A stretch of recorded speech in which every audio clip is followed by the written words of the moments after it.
If they move outside your service area, my system automatically figures out who lives in that house now.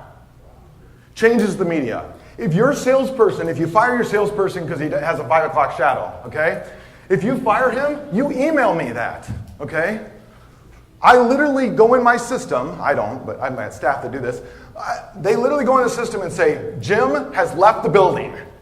Instantly, hundreds of orphan letters go out to any customer under his name that let them know who the new comfort specialist is.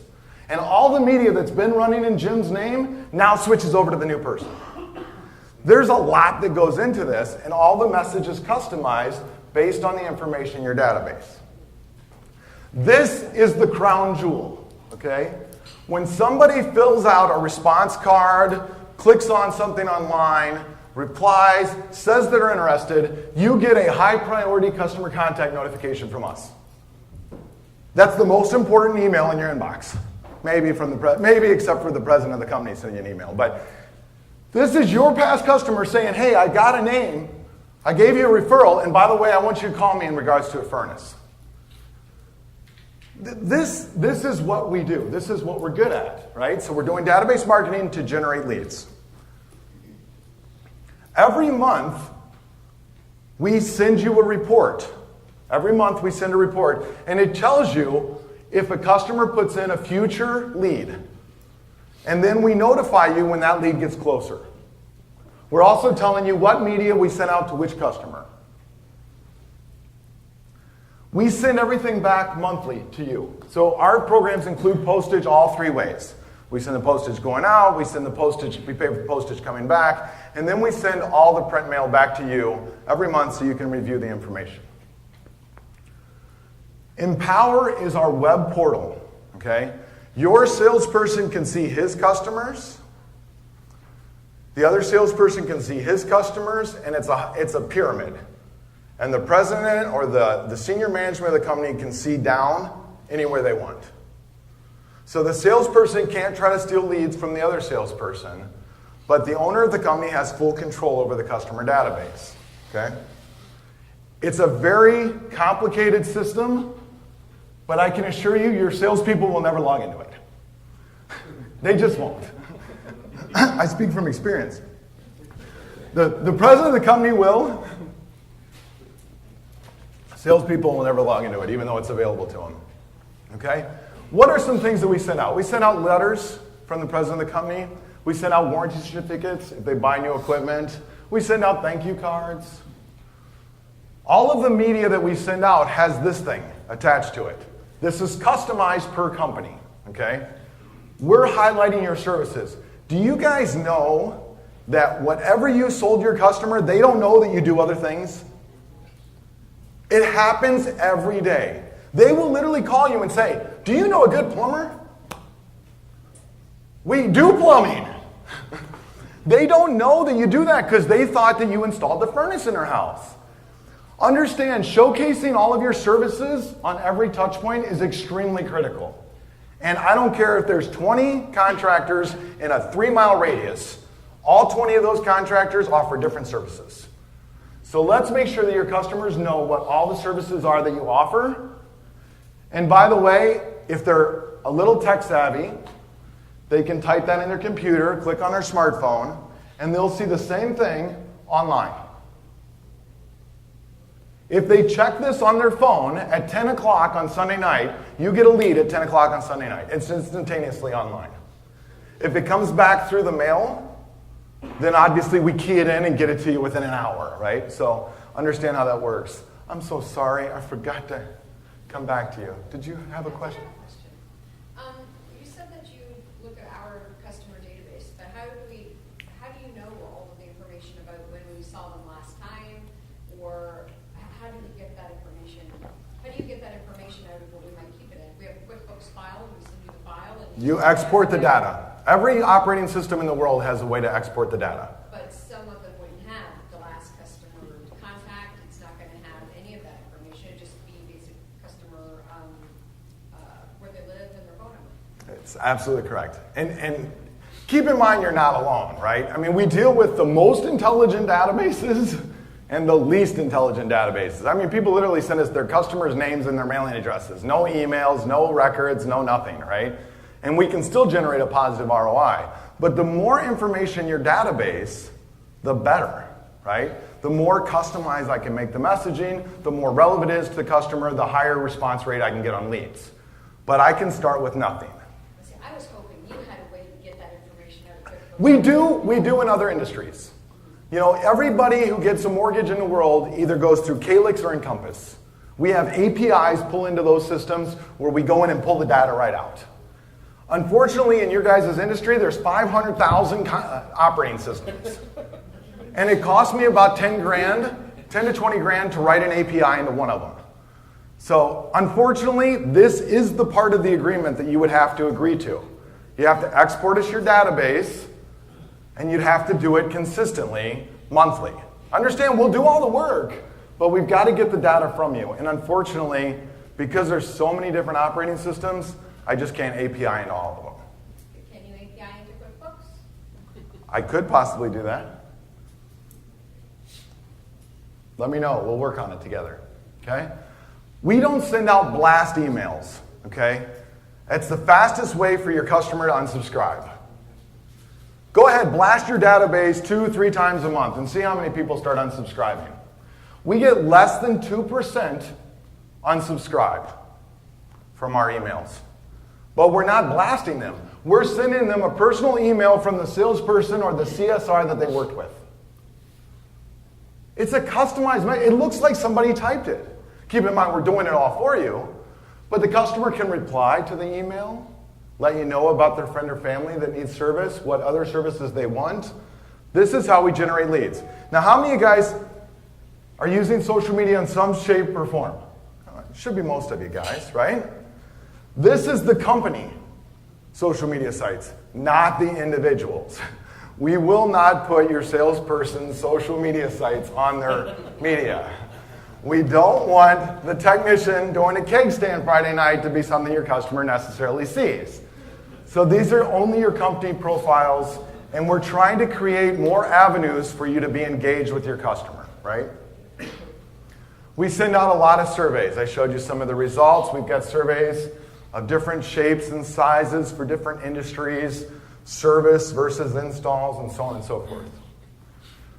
We continue to send out emails and print mails consistently to your customer base. But it's all personalized. That's how we don't get a lot of unsubscribe rates. We send out greeting cards. How many of you guys have never opened up a birthday card? Is there anybody in the room that got a birthday card and didn't open it? Okay, one guy. Thanks, Eric. There's always one guy in the group. If I send you a personalized greeting card or a personalized thank you card or a personalized birthday card, odds are you open it. We learned a very valuable lesson. You guys ever heard of PNC Bank? I don't know how popular it is around here. We sent out over 20 million newsletters for PNC and we got a 17% response rate. They were blown away.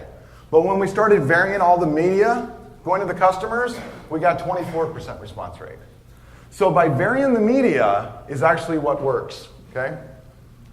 What if you had in the notes, the CSR, if Danielle typed in that this person loves pets? What if I sent them a pet card from your heating and cooling company? Older people love this and this based on the age of the customer. I can vary messaging, copy, content, design based on demographics. It's very powerful when you talk their language. These are called, we call them KIP cards. I hate the name of it. I got to figure out a new name. I own the company. I should be able to change this stuff. But a KIP card is nothing but a greeting card that's this big. We print them on 13 by 19. When they're folded up, they stick out above all the other mail. It works really well. And on the bottom of this KIP card is a tear-off business card. Customers come in with their business card. The technicians show up, see the business card tore off sitting on the counter. And people will call and say, my brother gave me this tear-off business card for me to call your company. This works, and of course it's all cross-media. It's all double-linked. We send out seasonal mailers. You can imagine if it's a service agreement customer, we're not putting pricing on it, right? This is what I talked about earlier. We don't need to sell that customer based on price. You sold them already based on a relationship. If they're not a service agreement customer, you might put a coupon in there, some kind of call to action. But it doesn't need to be extreme because you've already got them in your database and you already have a relationship with them. We send out e-cards, okay? The e-cards go to the customers, and by the way, there's that little link in all of the e-cards, and that link goes to that online lead form, online request information form. They click the button, it automatically sends you an email, okay? After 2 years, if you do installs, 2 years after the install date, we send out an evaluation survey. People, when they give you $5,000, they don't want to spend a lot of money with you for about 2 years. They just don't want to give you another $1,000 for a couple years. So we send this out a couple years after the install date, trying to determine what their future buying habits and plans are. Okay? Does that 2-year thing, does it also ask if they're still happy with what they purchased from you? Yeah, it gathers a lot of information. Yeah, and sometimes if we market to a customer, like an old customer that hasn't bought from you in a while, we'll send out an evaluation survey and try to find out why they stopped buying from you. There's a lot that we can do. But this is kind of giving you an idea of over multiple years, the type of media and customization that's going out. Now, there are some companies that are very good at branding, okay? If you're a very small one-shop guy, if you were like your number one salesperson, technician, everything else, you're probably not going to invest the money to brand this stuff, okay? But rest assured that we can brand it or you can brand it, right? So we don't try to make money on graphic design. We have banks, US Bank, for example, they custom designed all their own media. They send it to us, we send it through our engine, okay? So you can do your own design work or we can do it for you. But custom branding is very valuable if you have the budget to do it. It's not real expensive. To kind of put in perspective, it's about $200 a mailer if we do it. That's copying your branding, your colors, your schemes, everything, right? These are the types of leads that we generate. Okay, this is very valuable information. More than 50% of the leads that we generate are for service agreements. It's not an accident, right? When we first met Gary Morawski of Flame, Heating and Cooling, Plumbing and Electrical, in 2001, and he was getting our media from a mortgage broker, he said, nothing like this exists in the heating and cooling industry for us MEPs, and I want you to build a program that generates high quality leads for my commissioned salespeople all year long and generates as many leads as possible for service agreements. So that's the way that we designed the program. And this is the type of leads that we email to you. Can you guys see this?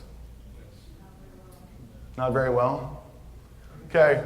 Referrals, 69 referrals, 22 furnace, 49 humidifiers, 166 service work, 85 air conditioning, 135 air ducts, 826 service agreement inquiries. Do you guys think that service agreements are hard to sell? They're not. They shouldn't be. And by the way, customers want to know about them. It's a fundamental thing that will help your business and the foundation of your business. We have little service programs. You know, obviously we don't necessarily want to enroll a customer into a big program if they only did a $100 service call with you. So we customize that. We might just send out a thank you card and a survey. Right? So just kind of giving you ideas of different stuff that we do. And again, it's all customized at the enterprise level. So for example, Mr. Mike over here, the guy that spoke earlier today with Joe, if he wanted to custom build the program for his company, we would do that. We custom build it for his company, and then we just facilitate it. Does that make sense? So everything can be customized, but it has to be customized at the enterprise level. Your salespeople can't go in and change stuff, right? Because we don't want them to. This is the radius mailers. We're talking about that. Again, you really have to decide if you want to invest, about 60% of our contractors use radius marketers.